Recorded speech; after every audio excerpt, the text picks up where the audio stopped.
Shalom jemaat yang dikasih Tuhan, selamat datang di ibadah online MDC Purwokerto. Saya percaya kapanpun dan dimanapun kita berada, Tuhan tetap hadir di tengah kita. Pertemuan ibadah online hari ini didasarkan pada Mazmur 145 ayat 8-10. Saya mengundang untuk kita bersama-sama membaca demikian. Tuhan itu pengasih dan penyayang, panjang sabar dan besar kasih setianya. Tuhan itu baik kepada semua orang dan penuh rahmat terhadap segala yang dijadikannya. Segala yang kau jadikan itu akan bersyukur kepadamu ya Tuhan, dan orang-orang yang kau kasihi akan memuji engkau. Saya yakin dan percaya bahwa kitalah orang-orang yang dikasihi Tuhan. Mari menyiapkan hati untuk memuji dan mendengarkan firman Tuhan yang akan disampaikan oleh Bapak Anugerah Saron dengan tema God is gracious, give the best. Tuhan akan memberikan yang terbaik untuk kita yang mengharapkannya. Mari sebelum memulai ibadah online hari ini, sama-sama kita berdoa. Tuhan Yesus, terima kasih atas berkat-Mu, terima kasih atas segala kebaikan dan kasih setia-Mu sepanjang hidup kami Tuhan. Tuhan, kami berdoa, sekarang kami akan memulai ibadah kami hari ini Tuhan. Kiranya Engkau hadir di tengah kami, dan Engkau melawat kami, Engkau memberkati setiap pribadi-pribadi yang mengikuti ibadah online hari ini Tuhan. Tuhan mengucap syukur Tuhan atas penyertaan-Mu kepada bangsa kami Indonesia yang sebentar lagi akan merayakan ulang tahun yang ke-76. Tuhan, kiranya Engkau memulihkan bangsa kami dan Engkau memberi bangsa kami kemerdekaan Tuhan, agar Indonesia merdeka dari segala yang jahat, Indonesia merdeka dari korupsi, Indonesia merdeka dari kejahatan, dan Indonesia merdeka dari virus COVID-19 ini Tuhan. Dan kami percaya Tuhan bahwa bangsa Indonesia ada di dalam hati-Mu. Kami serahkan bangsa kami ke dalam tangan-Mu ya Tuhan. Terima kasih Tuhan Yesus, kami telah berdoa dan mengucap syukur. Amin. Selamat beribadah, Tuhan Yesus memberkati.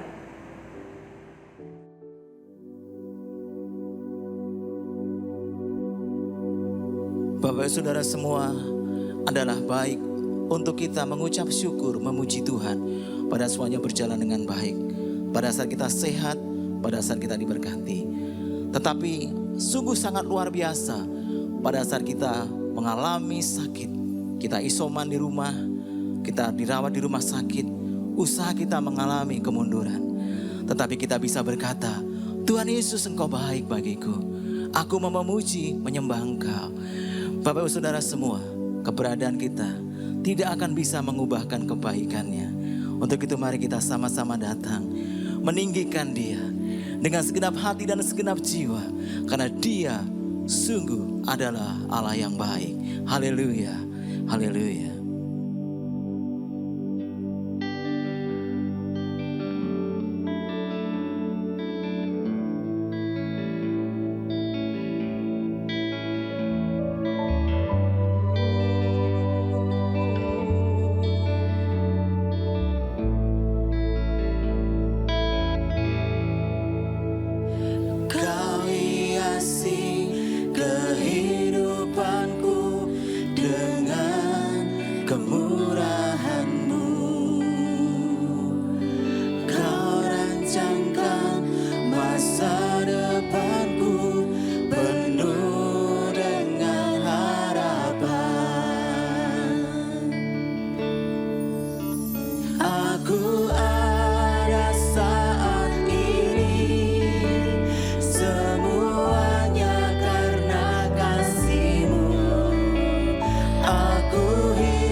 Tuhan yang paling dahsyat adalah kita.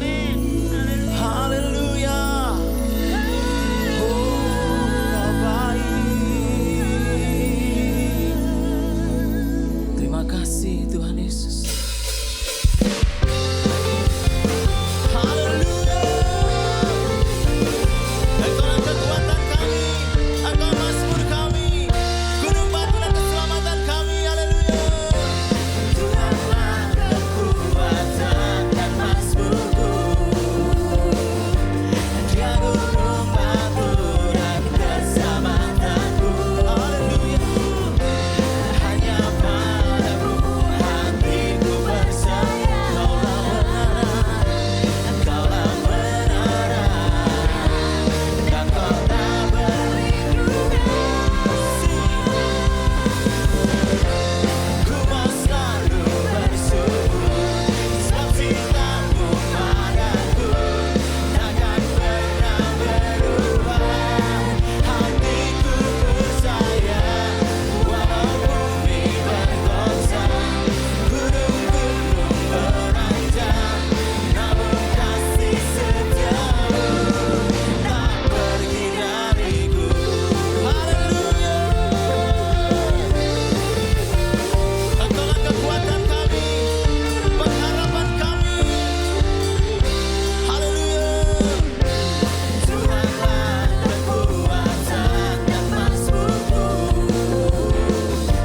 Dia gunung batu dan keselamatanku. Hanya padamu hatiku percaya. Kaulah menara, dan Kau tak berlindung. Ku mau selalu bersyukur, sebab cintamu padaku takkan pernah berubah.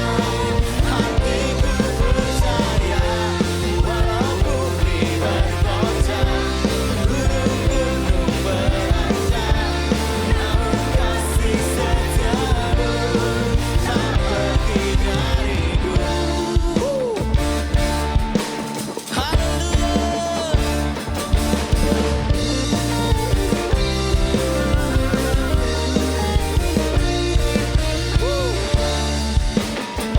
Kami mau selalu bersyukur kepada-Mu ya Tuhan.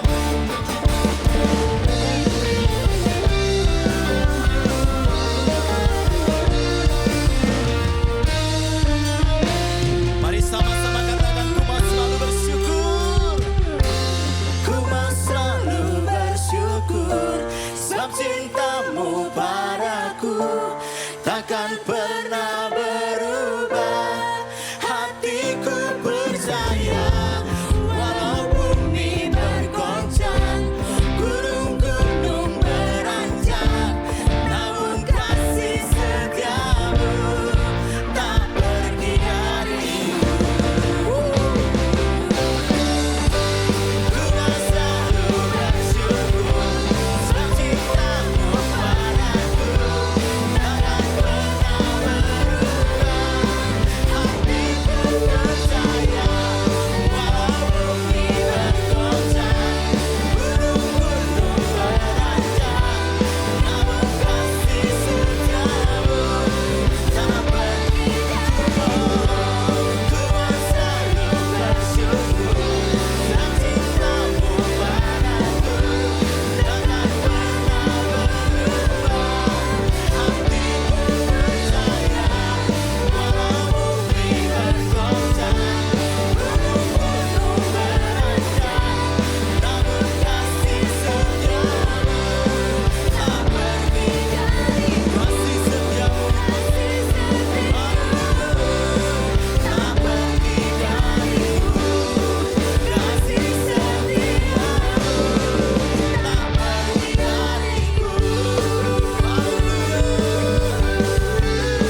Mari Bapak Ibu Saudara semua,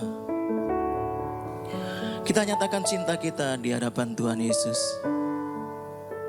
Kita katakan, Kau perlindungan bagiku, Engkau kemenangan kami ya Tuhan. Dalam hadirat-Mu kami dipulihkan dan kami diberkati. Haleluya Yesus.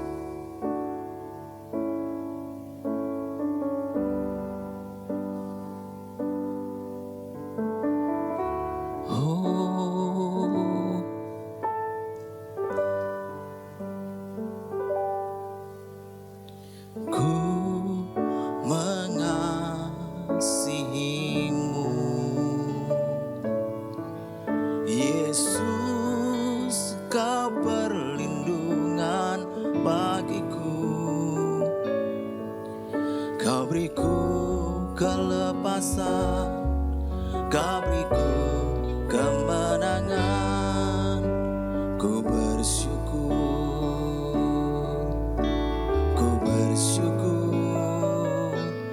padamu. Sama-sama katakan, Ku mengasihi-Mu Yesus.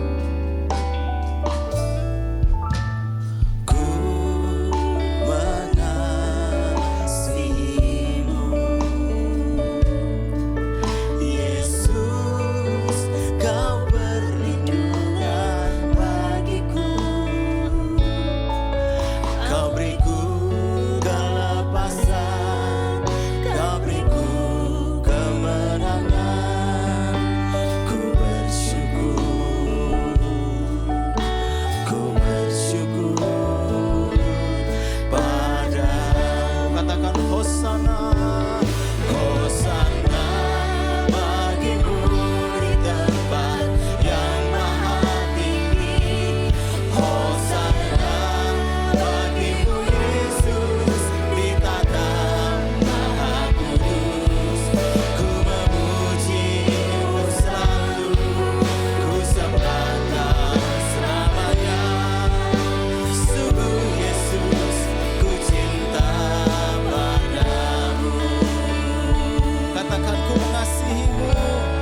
pengharapan kami. Terima kasih Tuhan Yesus, terima kasih.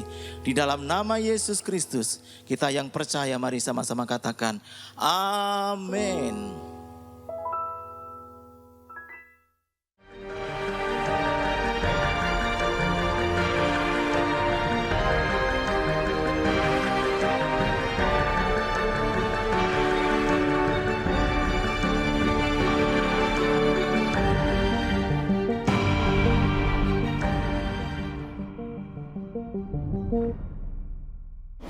Halo Shalom, jemaat Tuhan yang ada di MDC Purwokerto. Apa kabarnya?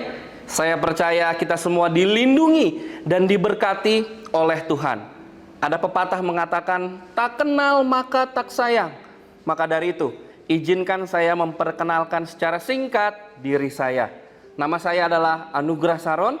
Saya berasal dari Bogor dan sekarang melayani di MDC Bogor dan di satelit yang ada di MDC Tangerang Selatan. Demikian perkenalan singkat dari saya. Mari kita langsung masuk ke dalam kebenaran firman Tuhan pada hari ini. Tema bulan ini adalah The Power of Hope. Dan minggu ini kita akan membahas dari Mazmur 146 ayatnya yang ke-7. Tentang God is gracious. Tuhan adalah Tuhan yang pemurah hati. Saat saya membaca keseluruhan dari Mazmur 146 ini, saya sangat diberkati. Saya sangat diberkati Bapak Ibu Saudara-saudari sekalian. Bagaimana Mazmur ini mengajarkan kita tentang hanya berharap kepada Tuhan. Hanya berharap satu-satunya kepada Yesus. Dijelaskan di ayat yang kelima, berbahagialah orang yang mempunyai Allah Yakub sebagai penolong, yang harapannya pada Tuhan Allahnya.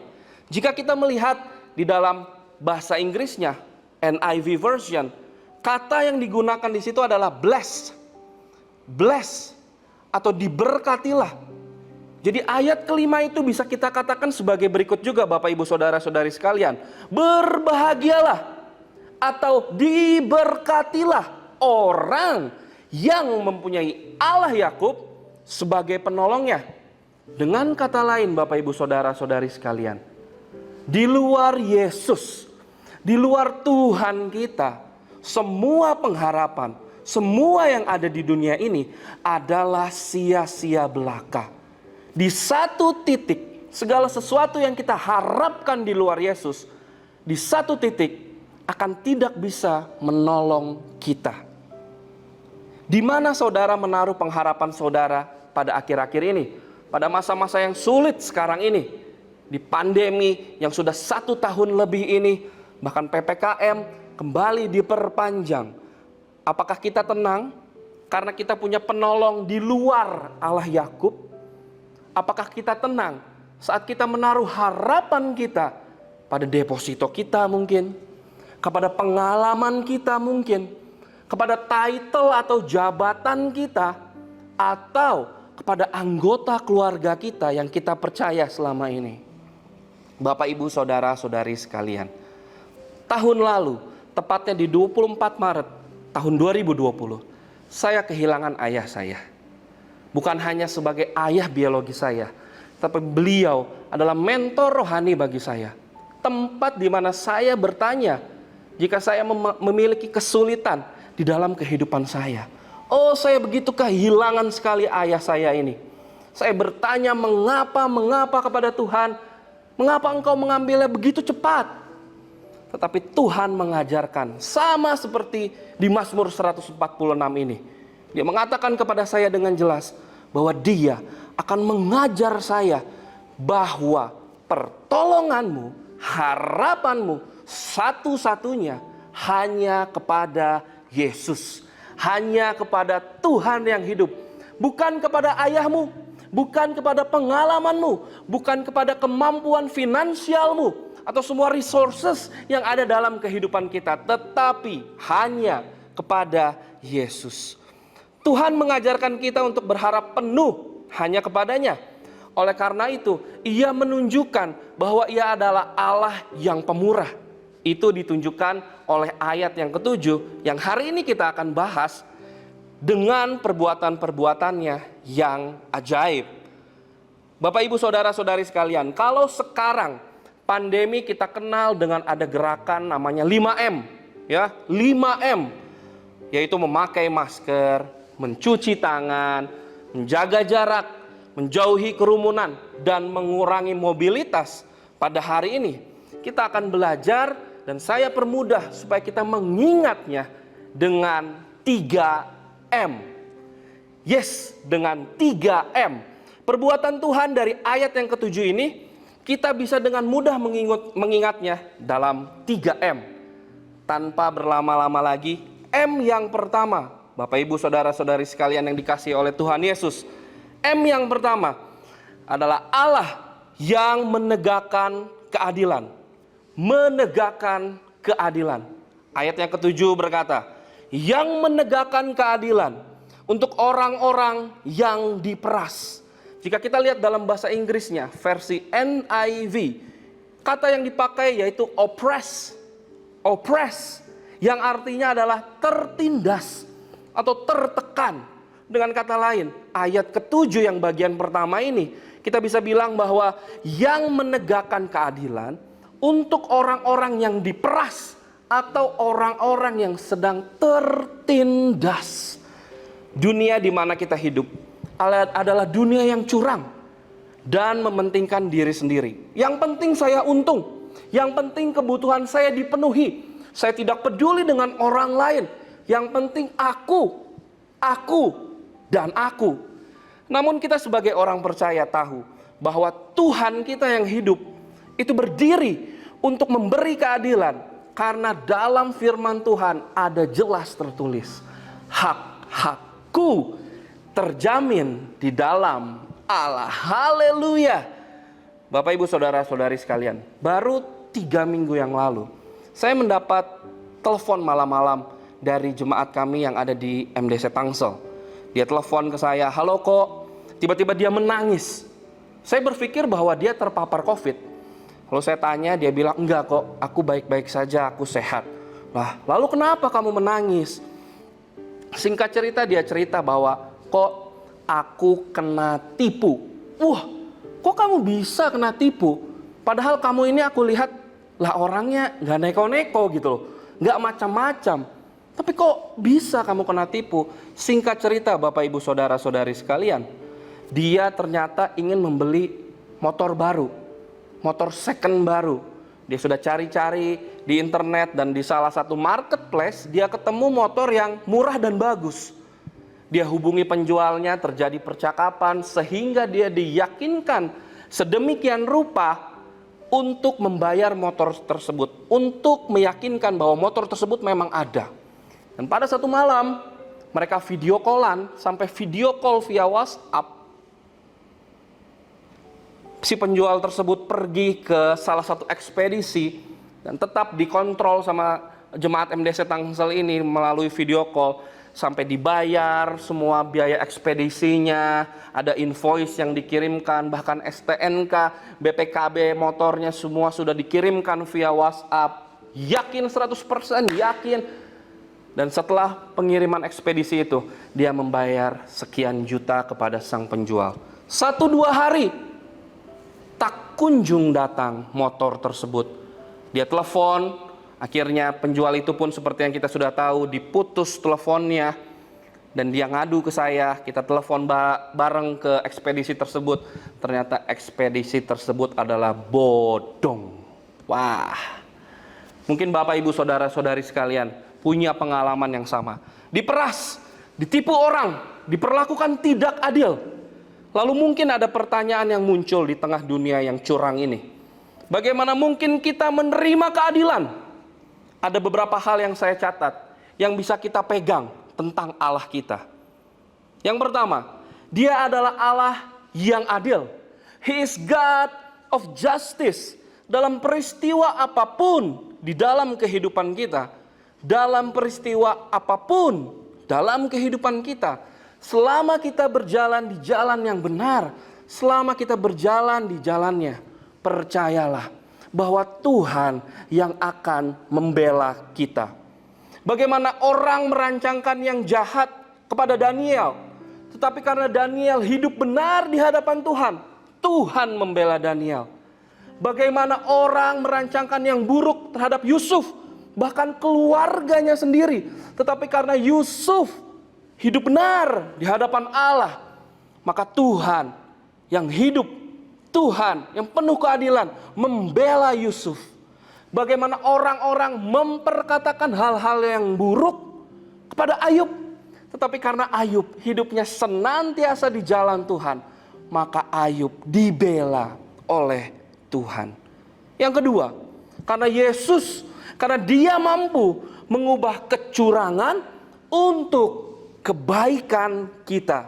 Makanya ada firman Tuhan berkata, manusia boleh mereka-rekakan yang jahat kepadaku, tetapi Allah mereka-rekakan untuk kebaikan. Artinya, ketika manusia, ketika orang-orang di luar sana mereka-rekakan yang jahat kepada kita, Tuhan yang luar biasa itu bisa menggunakan hal tersebut. Tuhan yang luar biasa itu bisa memperbaiki sehingga berubah menjadi kebaikan bagi kita. Haleluya. Tuhan adalah Tuhan yang adil. Mari kita masuk kepada M yang kedua, yaitu memberi roti. M yang kedua, memberi roti. Ayat yang ketujuh berkata, yang memberi roti kepada orang-orang yang lapar. Tuhan yang pemurah hati itu memberikan roti kepada orang-orang yang lapar. Nah, mungkin Bapak Ibu saudara-saudari sekalian berkata, kenapa harus kata roti yang di dunia yang digunakan?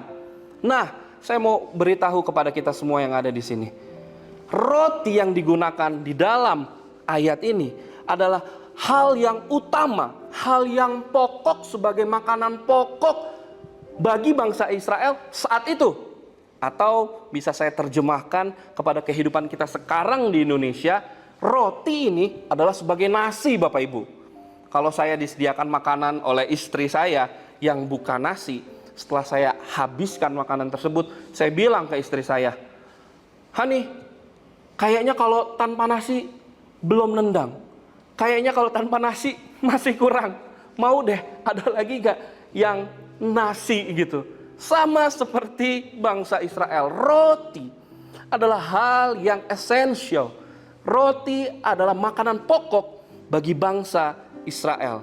Kita ingat dengan cerita yang luar biasa bagaimana tangan Tuhan menjaga bangsa Israel saat itu. Saat mereka meminta kepada Tuhan roti, makanan pokok mereka, dan Tuhan memberikan mana.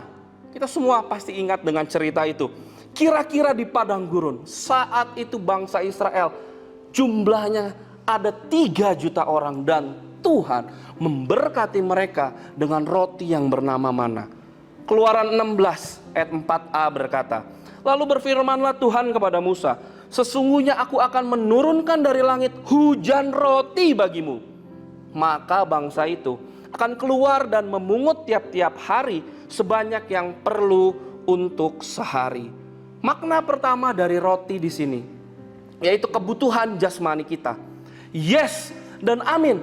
Tuhan memperhatikan dan Tuhan akan memberikan roti, kebutuhan pokok, makanan pokok dalam kehidupan kita. Itu Tuhan akan perbuat dalam kehidupan kita. Namun saudaraku, lebih dari arti roti yang sudah kita bahas sebelumnya sebagai makanan jasmani, mari kita lihat roti dalam artian yang lebih dalam. Mari kita buka di Injil Yohanes mengenai roti ini.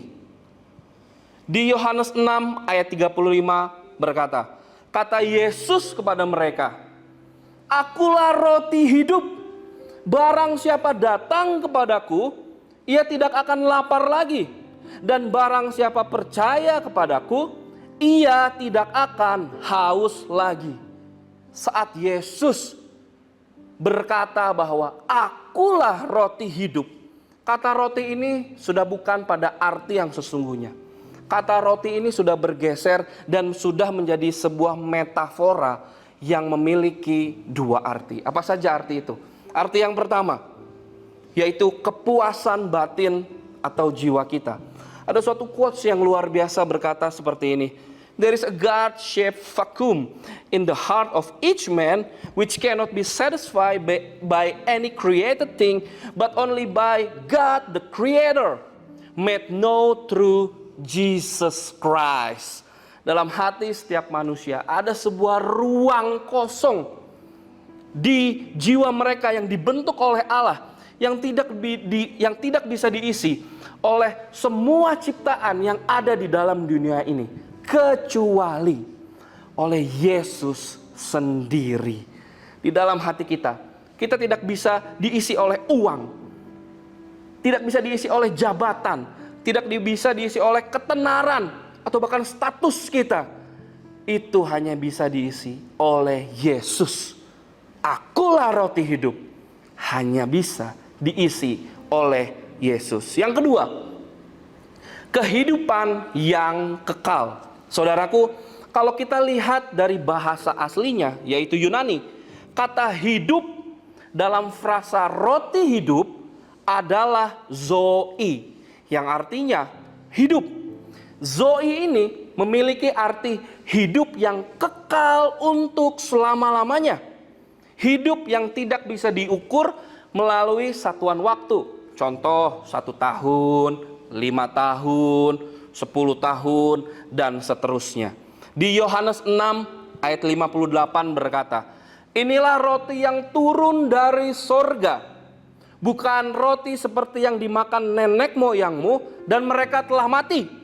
Barang siapa makan roti ini, ia akan hidup selama-lamanya. Jadi saudara-saudaraku, Yesus tidak hanya memberi roti secara jasmani, namun Dia memberikan kepada kita roti yang secara kepuasan batin dan kehidupan yang kekal. Haleluya! Yesus memberikan dirinya sendiri kepada kita sebagai roti hidup. Dan M yang terakhir, 3M, M yang terakhir, yaitu membebaskan. Ayat ke-7, Tuhan membebaskan orang-orang yang terkurung. Dia adalah pemberi kebebasan kepada orang-orang yang terbelenggu. Masih ingat cerita saat Tuhan membebaskan bangsa Israel, bangsa yang terpilih dari perbudakan di Mesir.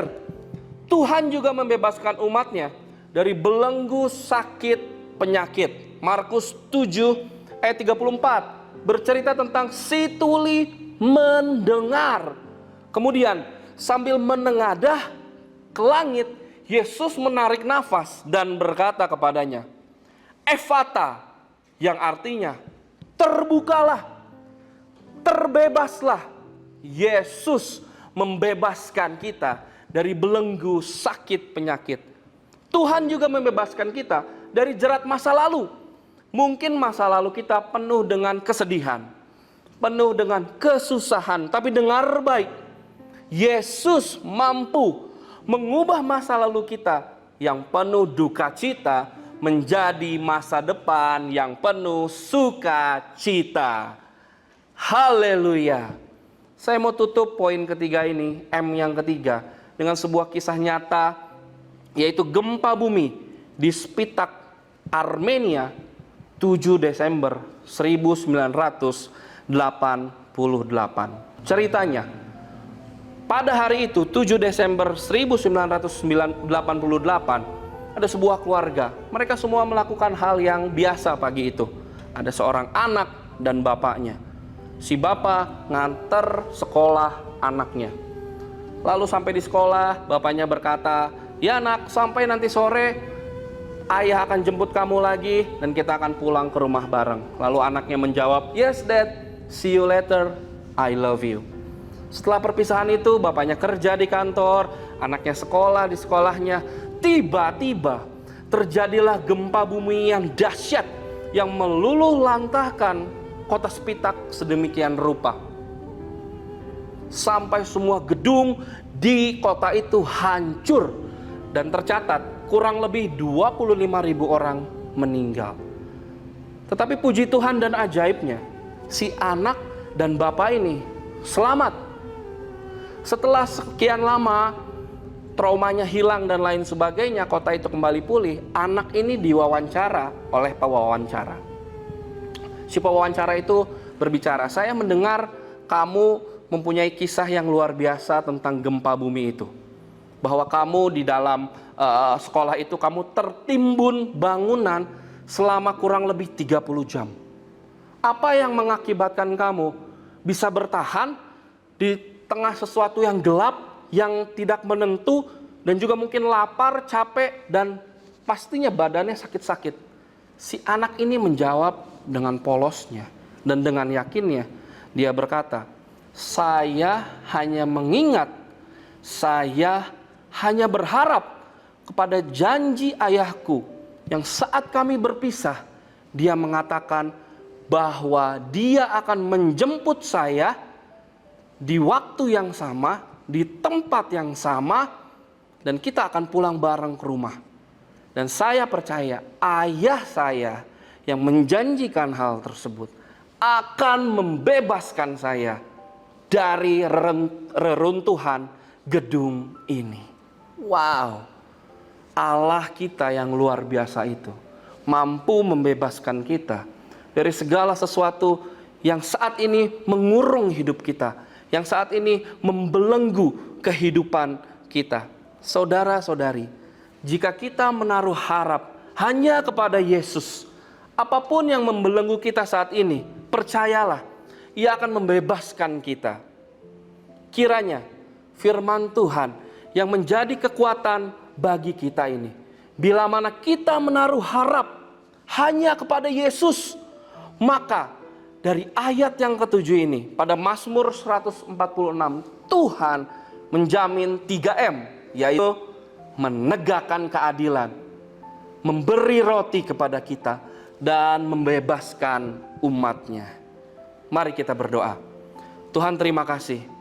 Hari ini kami belajar kebenaran firman Tuhan yang singkat dan sederhana, di mana jika kami menaruh harap hanya kepadamu, maka Engkau Allah yang berkuasa atas kehidupan kami.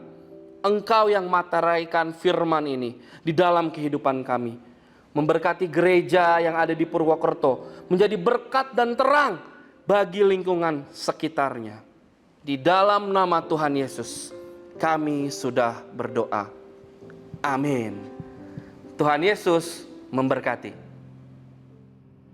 God is gracious. Allah yang murah hati adalah Allah yang menegakkan keadilan, menyediakan atau memberi roti bagi umatnya, dan yang membebaskan umatnya. 3M kita sudah pelajari hari ini. Luar biasa. Terima kasih untuk hambanya Anugerah Saron yang sudah menjadi berkat bagi setiap kita di sini. Tuhan memberkati setiap pelayanan yang sementara diemban dan segala kerinduan Tuhan yang genapi. Mari Bapak Ibu Saudara, kita akan akhiri ibadah kita dan terimalah berkat Tuhan. Kiranya dalam kasih karunia Tuhan, saudara mengalami sungguh-sungguh bagaimana Tuhan akan menegakkan keadilan bagi setiap saudara. Juga menyediakan segala sesuatu yang menjadi kebutuhan saudara hari-hari ini. Bahkan Dia membebaskan kita dari setiap kungkungan dosa dan segala tekanan hidup yang sementara kita alami.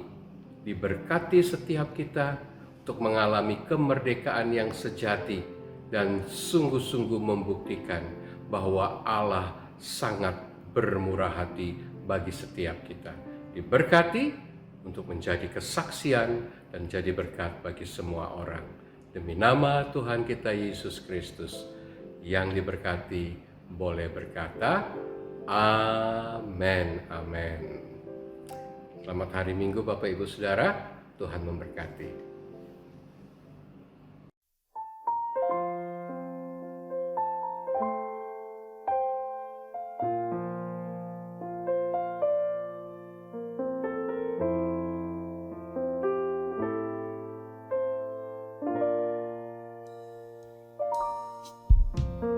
Roh Kudus hadir di sini.